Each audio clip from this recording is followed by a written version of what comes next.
right, so the floor is open. Jonathan, and could you please, I think there is a microphone, and could you please identify yourself and who you're working with?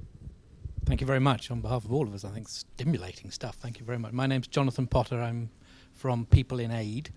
And right at the end there, you mentioned partnering, broking, Ros, and I was desperate to ask a question about that, so I'm pleased you addressed it in a way, but I think my point is still relevant. I was thinking People in Aid is a network, and as you were talking about definitions, I was wondering how a network fitted into all of this and whether actually a lot of the work that we do for the sector is about partnership brokering. So I still have a question. Your partner brokers, I think, are individuals, like Rachel, and maybe Sean is one too, and maybe I am one too. But is there room in the humanitarian sector for partner brokers who are institutional in some way, or do they already exist? Do you want to answer that, or do you want to ask another question? I would like to ask another one as well. Is Yes, that all right? fine. Very And quickly. we'll take, I think, 2 or 3, and then we'll ask the panel to respond. So the other question I have is, Sean, you referred to the report, the response to her from DFID, and one of the points that they make there is that there are far too many NGOs, and I wondered whether that gives an opportunity for the sector, the NGO sector, to start thinking more about collaboration, or whether actually, Mike, it's what you referred to as pre-positioning. I mean, is that part of countering the accusation there are too many NGOs? Thank you. Okay, thank you. Anybody else? Yes, this gentleman in the front.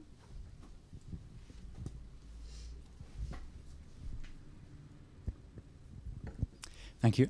Mike Adams with the HCR, Health Communications Resources and a Rapid Response Radio Unit. Sorry, Rachel can't be here. We're part of her CDAC group, communicating with disaster-affected communities.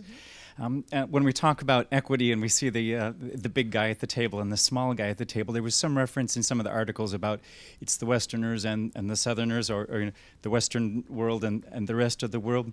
But I come from a small humanitarian group, fewer years than the big ones, you know, around the table, and we're feeling that too sometimes. I wonder what advice you have for newcoming NGOs, groups that have something to offer, unique initiatives, but not strong funding, and so we don't get to the table with the Big 10 or the Big 12 or the Big 15.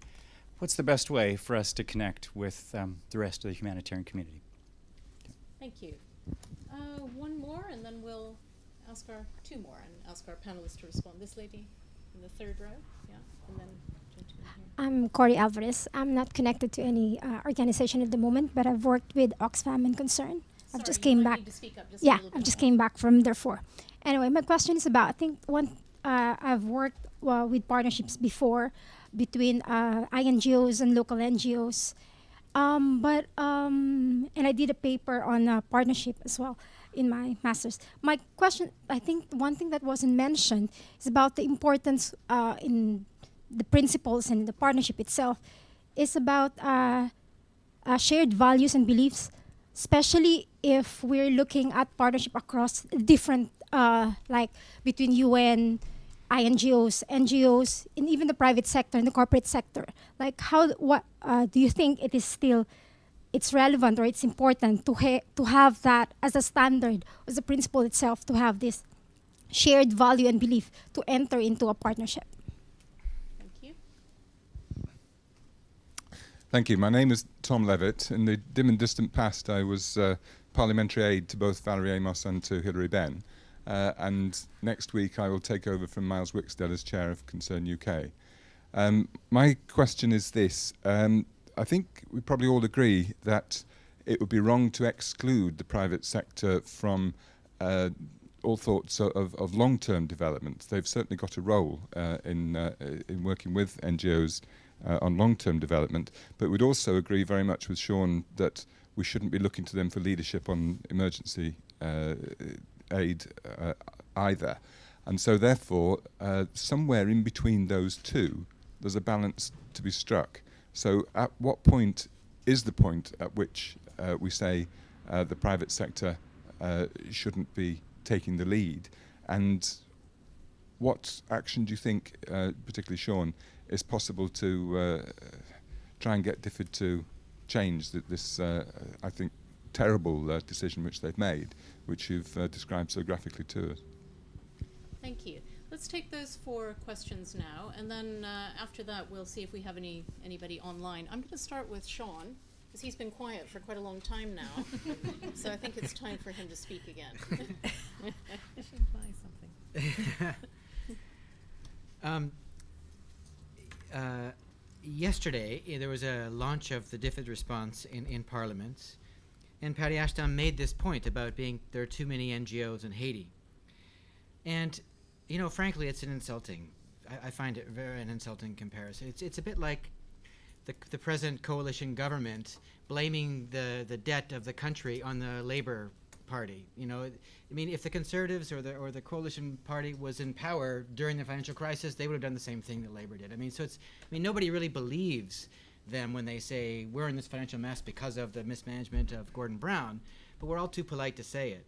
It's the same thing with too many NGOs in Haiti. I think it's a good thing that so many people wanted to help in the Haiti crisis. The problem is not too many NGOs. The problem is the system doesn't allow people who want to help to help. It's about mass collaboration enabled by technology, enabled by social media, that we're not moving fast enough to respond to. The existing system was created in the 1940s.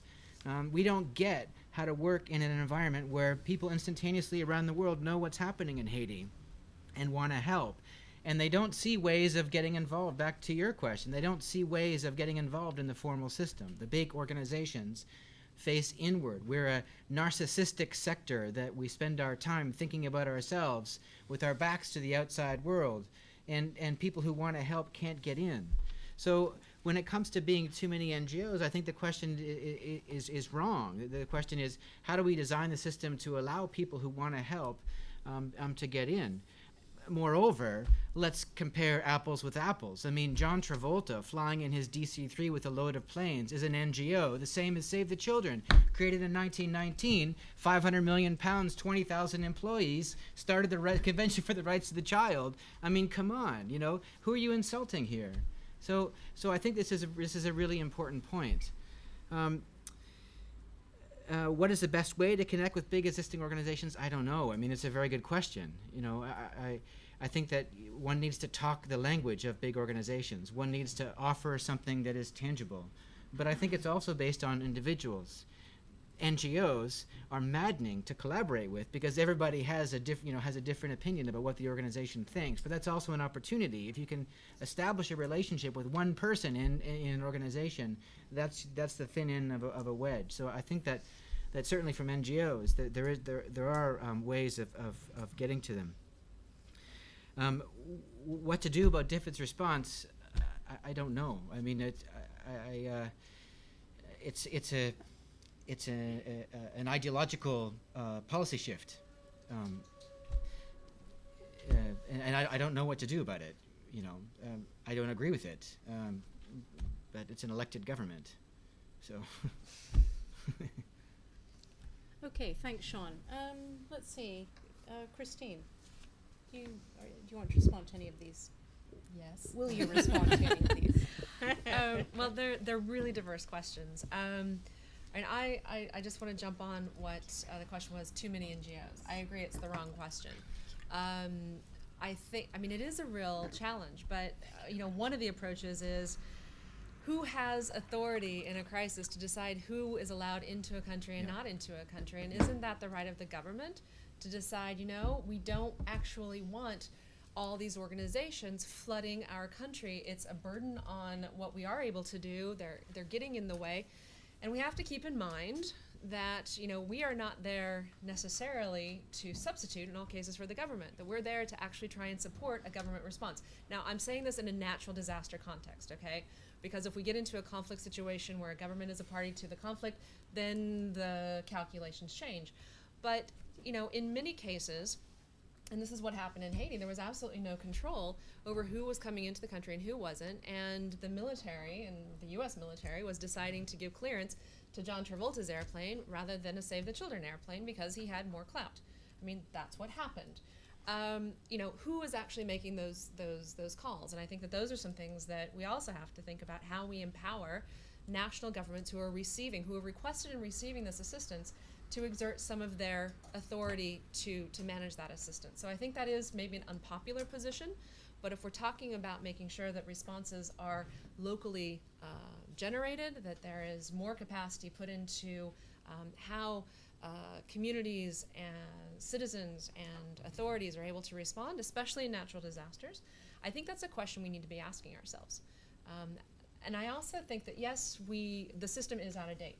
The system is out of date. It was created in an inward-looking realm, and social media, none of us know how to, none of the traditional players really know how to work with that, even though, somebody in some office has a Twitter account.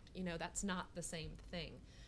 We saw that as well in Haiti, where there was an SMS system for people who required assistance and they were sending things in. It went into a black hole because nobody was able to manage that. Nobody knew how to manage that reporting system once it was established. So there's lots of issues beyond that. But how do we then maintain quality, and how do we make sure there's a professionalism in what we're trying to do as well?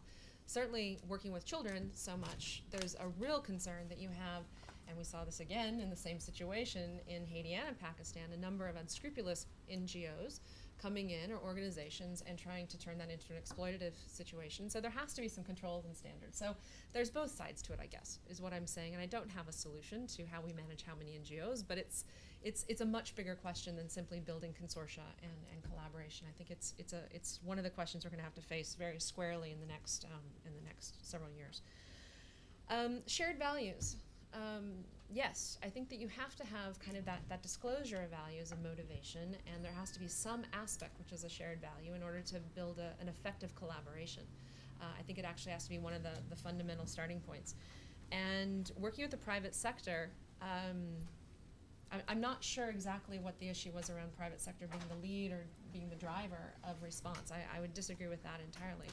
But the private sector has an incredibly powerful position to play when it is a true partnership, not simply a donor, not simply a contributor to a response in terms of in-kind assistance or other kinds of financial mechanisms. UNICEF, I manage a partnership with Veolia, which is an incredibly important thing for us in the water and sanitation, where we have technical expertise and water pumping mechanisms and hydraulics, which are made available to us at no cost to be put into situations like Haiti and Pakistan. And that's a really interesting kind of situation, because it is more of a partnership, and it's something that we invest in, that we manage, we work in quite significantly, but it's not the same thing as sending money. Or even sending, IKEA sending blankets. It's not the same thing. It's actually quite a different kind of partnership, and I'd love to talk more about that because I think it's a really interesting model. And maybe I'll leave it at that, because there's so many more things I could say. Yes, and you make sure to grab Christine during the networking session. Mike. Too many NGOs? Maybe the question is too many politicians. I don't know. In seriousness, though, in terms of shared values and beliefs, I think I'd prefer to think about compatible values and beliefs. And I think the reason why is that when we talk about partnering, when we think about the creativity and value add, it's around having diverse organisations in the room. Diverse resources and assets, but perspectives as well. And we can too easily be divided. And so striving for shared values may be too lofty a goal. But if we can work together, if our values are compatible, then why not start from there?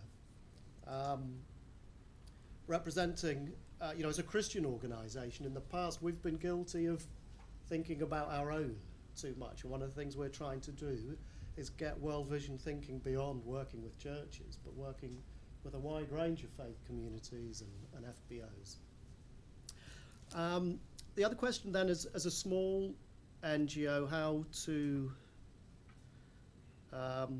join the party, so to speak. I mean, I think there's something here as we grow as organisations who are looking to improve as partners and collaborators, we have to have a really solid understanding of who we are and what our core competencies are.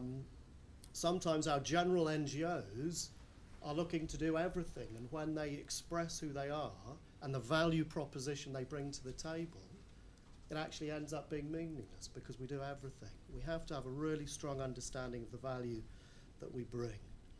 And I think that is one of the key pieces there. Thank you. Roz.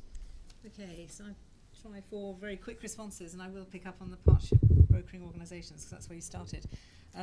I think indeed there is a real growth of units or organisations who are taking on brokering functions, including some of the UN agencies who are reinventing themselves almost in a kind of brokering role, which in certain circumstances they play really well, because they are kind of neutral and intermediate to some extent, intermediary. So I think that is true, and the people we train very often come from such organisations, so we might be training them as individuals, because that's the philosophy of the course, but it can be played out into a kind of structural thing, and we have got a brief paper on what that looks like and what a brokering unit or organisation might do.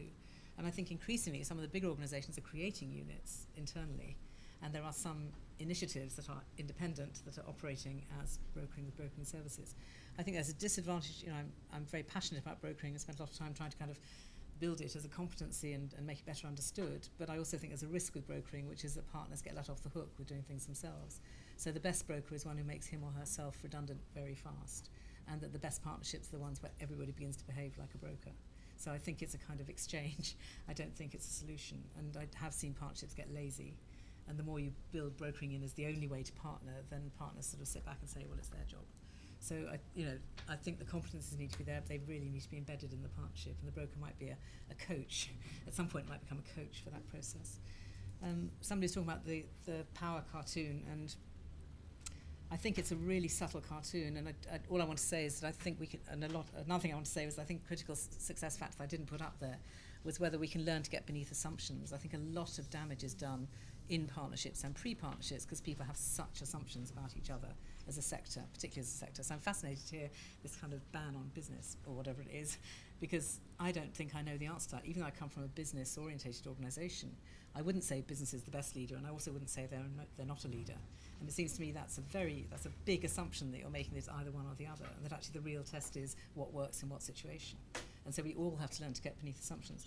With the big guy, little guy cartoon, I just want to make a very quick point that it depends culturally or geographically where you show that cartoon as to how people interpret it. If you're thinking, so I mean, I can go through them all, but I mean, basically the big guy is Coca-Cola in America. It's kind of the government in former Soviet Union.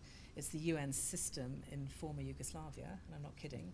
You talk to anybody but the High Representative in Bosnia, the big guy, and in Bangladesh it's the NGO sector. So, and I've shown it 3 times in Bangladesh, and every single time they've said it's the NGO sector. So, this is really fascinating stuff, because it means you really don't know who the powerful people are until you ask the question, and it might change all the time. So I think there's a profound truth in that cartoon, which is if anything gets too big, which might also apply to large organisations, then it gets out of kilter. And actually one of the most profound, exciting things about partnership for me is that the whole phenomenon of partnering is about redressing imbalances. So you can use partnership for something much more profound than just the piece of work, but to actually get social balance between the sectors, in which every single sector has its part to play.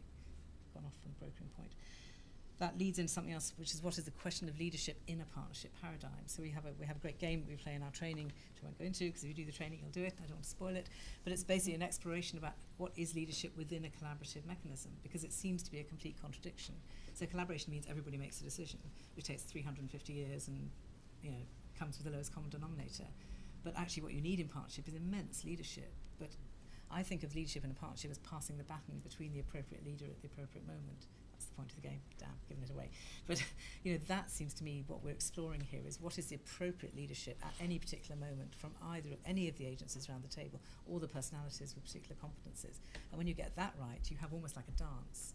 And it really is, I can't use the word profound too much, it really is quite extraordinary, because it means that people are doing what is needed rather than what they want to be seen to be doing or what they think they ought to be doing. It becomes a very different kind of relationship.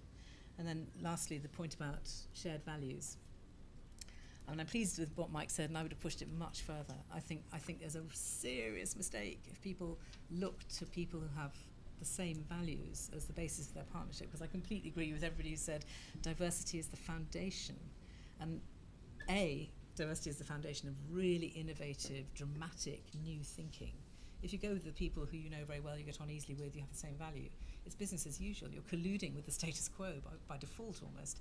So I'd go out and look for some, not literally the most opposite, but I would really want to pack a partnership full of people who are going to bring something totally challenging, totally new, and learn how to navigate that, and then see what the unexpected results are within certain limits. I mean, obviously you can't play with that. But I think there is a risk about colluding if we always partner with our friends. And Mike used the term, I can't remember what term you used. I would use the term complementary. You're saying compatible. So I think you have to have a common goal. There has to be an umbrella under which you meet. But within that, as long as you have compatible other goals, it's actually desirable that every partner has different goals, because they'll bring different expectations, different competences, different resources, different demands. And that's what stimulates the partnership to be much richer. So I would honestly worry if my partners were too like each other. Right. Yeah. Thanks, Ross. No, very interesting. I'm interested in, from my own perspective as the HPN coordinator, in some of these issues around leadership, innovation, and Jonathan's point about the role that networks can play, or individuals within networks can play. Now, do we have any? We didn't have any. From our online We have many people online. We have many But no people questions. online, but No no one's questions or comments. Okay. Well, I think we'll take another 5-10 minutes. Let's have this lady here, and James at the back, and Joanne over here to start with. Someone right. Okay. Thank you. Mags Bird from the Voice Network from Brussels. For those who don't know Voice, we are a network of more than 80 European humanitarian NGOs, and we're the main interlocutor with the EU institutions on behalf of NGOs on issues of humanitarian aid. So I found this conversation extremely interesting, both in terms of reflecting on some of our members, some of the pressures and challenges on them at the moment, and on ourselves as a network and the nature of partnerships that we engage with. So I find it quite difficult to pick my question because there are many thoughts arising. I find it interesting in the sense that we often start, I think, as an NGO community from the pressure of the funding. And that pressure is obviously increasing, and we can't pretend that it's going to get lesser pressure anytime soon. And that becomes a big driver for partnership, whether it's the push for consortia, which is being experienced by a lot of our members, certainly from European donors at the moment, or whatever. And then that's interesting, because then a partnership recommendation such as a consortium becomes quite formulaic. It becomes almost an administrative solution to a problem rather than something more along the lines of relationship that has been brought up by many of the speakers this afternoon. I think that's worth reflecting on. I would want to challenge the community a bit further to look at partnership not just as what have we got and what can we do with it, but rather start from the other side and look at what are the needs, what are the challenges overall to the humanitarian community at the moment, and how could partnership respond to that. Whether that's the funding challenge, the challenge of increasing disasters, whether it's the challenge of other actors entering the field of humanitarian aid and how we engage with that, whether it's the challenge of really needing to ramp up disaster risk reduction and preparedness and spread that to our development colleagues, whether it's the challenges in the system, which again have been mentioned here. So those are some thoughts that came from this very interesting panel. I was also extremely challenged by, Ross, your last comment about partnering with people that aren't like you, and connecting that with the issue of shared values. And I wonder what reflections that's maybe brought for other people around humanitarian principles, and do we only partner with people who hold sacred the needs-based nature of humanitarian aid, the independence of humanitarian aid, or with increasing actors in the forum? How far can we go, and how does that touch on the very crucial debate around the instrumentalization of humanitarian aid? Thank you. Thank you. I think because our time is short, I'm going to have to ask you to keep your questions and comments as brief as possible. So I think James was next. Yes, thank you, Wendy. James Darcy, ODI. I've got a comment. I think it's a comment rather than a question. And it's partly come out of the discussion we've had. It's about what drives partnership, what makes us partner at all. And there's something in here, as I understand you, about need. We partner because it's expedient to do so. We collaborate because it's expedient. But actually, the level of need varies between different partners. I may need you more than you need me.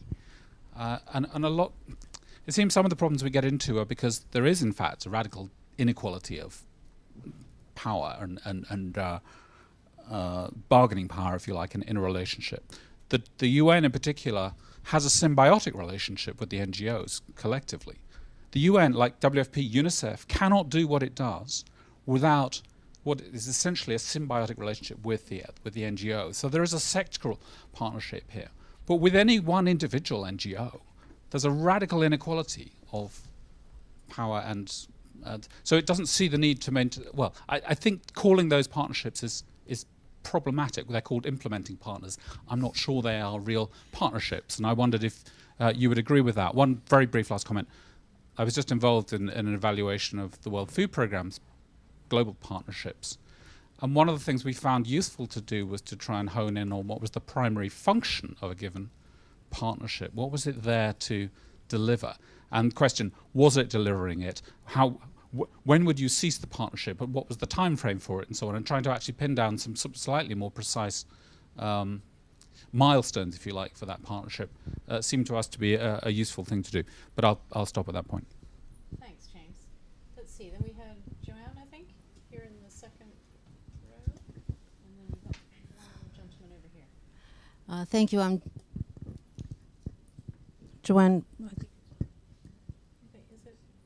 Joanne Burke with the Humanitarian Futures Program. We've just finally released a report from a study that we did with World Vision and also with ODI and INSEAD on looking at the private sector's engagement in humanitarian action. And I just want to share with you 4 of the findings that we had to see from the panel's perspective, is if any of these resonate with you. And one was that and UNICEF also participated in this, and one finding was that the collaboration, for the most part, it's shifting, as everybody here has said, and it's a dynamic thing, but it was still considered to be somewhat optional, not necessarily an imperative. The second was that the current approaches for assessing added value and who's best suited to do what are still quite ad hoc. So it was a lot of the times the relationships were built on who had what on offer and did it look like it was going to be a good fit. The third that we comment on in the report is the emergence not just of the private sector as a non-conventional or non-traditional actor, but the emergence of a lot of other actors, as was just mentioned, and what the implications of that are for the engagement of not only the private sector in humanitarian action, but in general for the sector. And the fourth finding was that the existing mechanisms or platforms that are set up to try to help bring the two together and really help bridge some of these gaps are not doing what they need to do. So I guess my question is do these things, from your own experience, resonate with you, and what do you think the implications are for in terms of the future? Thank you. Now let's take one more question, and then we'll have some very quick responses from our panelists. But you can carry on after during the break, please. Hi, yeah, my name's Ben Solanki. I'm from Global Hand. I had a sort of quite a practical question. Our organisation serves to connect for-profits and non-profits in trying to build partnerships. But picking up on sort of Mike's point of pre-positioning, looking to business continuity, and some of the points you were saying that values shared are an aspiration as opposed to a starting point, and bringing diverse partners. I wanted to ask a practical question. How do you engage with those type of diverse partners who are possibly sitting in that potential range and trying to get them in? How do you bring those guys or girls into the equation, and what are sort of the mechanics in place? I love the idea of pre-positioning. I think it's fantastic, but I was wondering more on the practical terms, how does that work in practice for World Vision? How do you look at making the business continuity a compelling case, or in the world of partnerships and humanitarian sphere? Thank you. Okay, let's start with Ross this time. Okay, I'm just going to comment. Oh, are you ready? No, I'm fine. I don't even want to go down the power thing because I think we could be here for 3 days. It's such a fascinating topic, and I take your points, but I think there's such layers there, so I'm not even going to touch on that.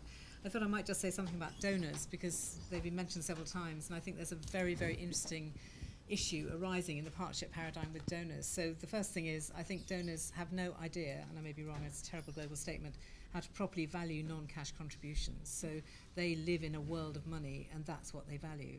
So even if you're trying to create a partnership in which non-cash contributions you value very highly, and it plays an enormous part, there's almost no way of reporting it back except in a slightly patronising or a quantifiable as money but a lot of it doesn't quantify as money and so on. So I think that's a general point. But there are 3 things that happen when donors are involved in partnerships. The first is that donors are increasingly funding partnerships, so they are funders of something different to what they used to fund before. And what are the implications of that? And I'm always staggered that donors don't get it, that they have to invest in the partnership building process before they can fund a partnership. And the numbers of partnerships get thrown together in order to access cash, and nobody invests in, do these partners really know each other, have they worked through this stuff? And that's a kind of upfront transaction cost, but it saves millions of time, bleeding hearts and all the rest. So as funders, if they're just going to be donors and funders, they have to think quite differently about how they fund partnerships, how they fund single sector or single organisations. Secondly, there's a whole bunch of donors who call themselves partners and behave as donors. So they're using the partner language about themselves, and they're behaving exactly as they behaved before they ever heard of the word partnership. So they're still saying, here we are partners, here's your money, and we need your report on this date, and we will tell you whether we're giving you any more money, and we're not really interested in what else you bring to the table, but thank you very much for the report, and we'll send you another check next week. That's behaving like completely conventional donors, but under the guise of partners. And then there's a lovely little breed of donors that are kind of emerging, which actually behave like partners, and this is kind of eureka. I don't even know if I can name them, but there are a very few, and they're not the obvious ones, and they're not the big ones, they're not the ones who talk about partnership all the time, who shall be nameless, but you all know who I'm talking about. But they're partners who really actually recognise that they have to also take risks and benefits. They have to also be part of co-creating. They have to also be co-accountable. And that's a completely different paradigm. So all of us are trying to work in the partnership world. It isn't just shaking the fist at the donors. It's also helping donors to change their understanding and their capacity to fund so that you really have a partnership with the donor. So I think that breakdown of the 3 is quite useful, and particularly the middle one, because so many donors are using partnership language or describe themselves as partners.